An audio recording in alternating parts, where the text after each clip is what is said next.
Birthday party में triple murder, cake विवाद से कत्लेआम, 1 घंटे में 3 हत्याएं, 3 गिरफ्तार। उत्तर प्रदेश के बुलंदशहर जिले से सामने आए ट्रिपल मर्डर केस ने पूरे इलाके को झकझोर दिया है। जिम के अंदर हुई ताबड़तोड़ फायरिंग में 3 युवकों की मौत के बाद पुलिस पूरी तरह से एक्शन मोड में है।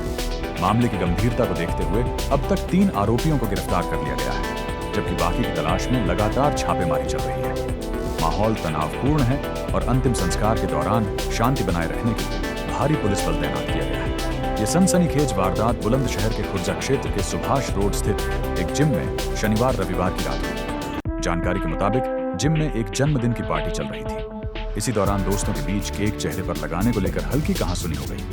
बात इतनी बढ़ गई कि विवाद हाथापाई में बदल गया और कुछ ही पलों में गोलीबारी शुरू हो गई। गोलीबारी की सूचना मिलते ही पुलिस मौके पर पहुंची और घायलों को तुरंत अस्पताल पहुंचाया गया। हालांकि डॉक्टरों ने तीनों युवकों को मृत घोषित कर दिया। शुरुआती जांच में पता चला कि विवाद की जड़ आरोपी का जन्मदिन था और इसी दौरान हुए मजाक ने हिंसक रूप ले लिया। ट्रिपल मर्डर केस में पुलिस ने तेजी दिखाते हुए अब तक 3 आरोपियों को गिरफ्तार कर लिया है।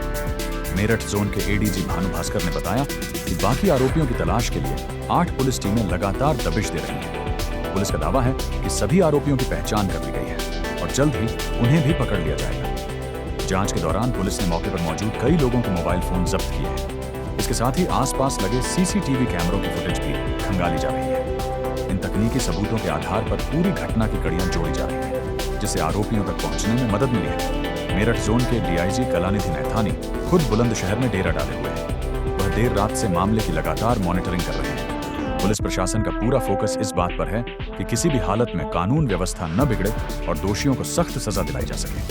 घटना के बाद मृतकों के परिजनों में भारी आक्रोश है। हालात को देखते हुए तीनों शव जब घर पहुंचे तब से ही सुरक्षा के कड़े इंतजाम किए गए। अंतिम संस्कार के दौरान करीब 200 पुलिसकर्मी तैनात किए गए। एसपी सिटी, कई सीओ और आसपास के थानों की पुलिस मौके पर मौजूद रही ताकि किसी तरह की अप्रिय स्थिति न बने। 3 लोगों की हत्या हुई है, कितने लोग पकड़े हैं?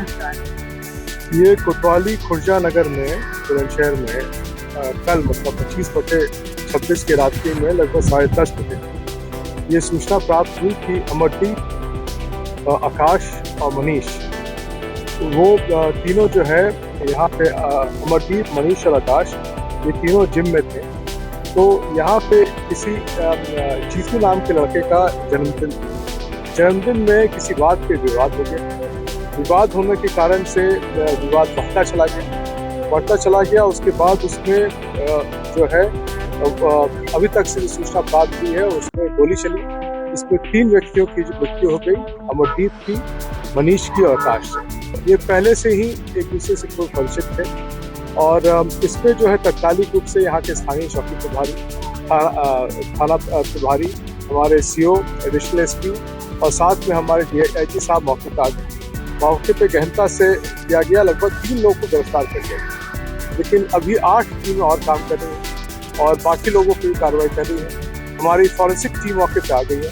सभी यहाँ पे घटनास्थल से जितना जितने हमारे इम्पोर्टेंट क्लूज थे, जितने साइंटिफिक एविडेंस से हमें मिल सकता था, सारी चीज़ उठा लिया गया है। टेक्निकल एविडेंसेस के लिए जितना हार्डवेयर चाहिए था वो उठा लिया गया है और साथ में सभी बिंदुओं पे लगातार पड़ताल की जा रही है। पड़ताल करने के बाद से आज शाम तक आपको बता दिया जाएगा कि हम लोगों ने कितने लोगों को और गिरफ्तार किया है और विवेचना में, अनुसंधान में क्या प्रगति है। जनपद बुलंदशहर के कस्बा खुर्जा से कल रात को एक गोली चलने की सूचना प्राप्त हुई थी। घटना स्थल जो कि एक जिम है, वहां पर समस्त अधिकारी, फील्ड यूनिट की टीम, क्राइम ब्रांच की टीम आदि वहां पर पहुंची। मेरे द्वारा भी घटना स्थल का मौका मुआयना किया गया था एवं विभिन्न साक्ष्यों का विश्लेषण किया गया और लोगों से भी जानकारी इकट्ठा की गई। इसमें जो 3 युवक थे जिनको गोली लगी थी, वो घायल अवस्था में उनको अस्पताल ले जाया गया था, वहाँ उन्हें मृत घोषित किया गया था। इससे संबंधित घटना के समय मौके पर मौजूद 2 अभियुक्तों को, जो उन्हीं के समाज से हैं, उनको गिरफ्तार कर लिया गया है। इसके अलावा जो अन्य शेष हैं उनके लिए टीमें लगातार धरपकड़ कर रही हैं। इसमें 6 टीमों का गठन किया गया था जो सक्रियता से अपनी धरपकड़ कर रही हैं एवं साक्ष्य इकट्ठा कर रही हैं। इस प्रकरण में सभी अभियुक्तों पर कठोरतम दंडात्मक कार्रवाई के आदेश दे दिए गए हैं और फिलहाल 2 की गिरफ्तारी के बाद 2 अन्य को भी हिरासत में लेकर अभी पूछताछ की जा रही है।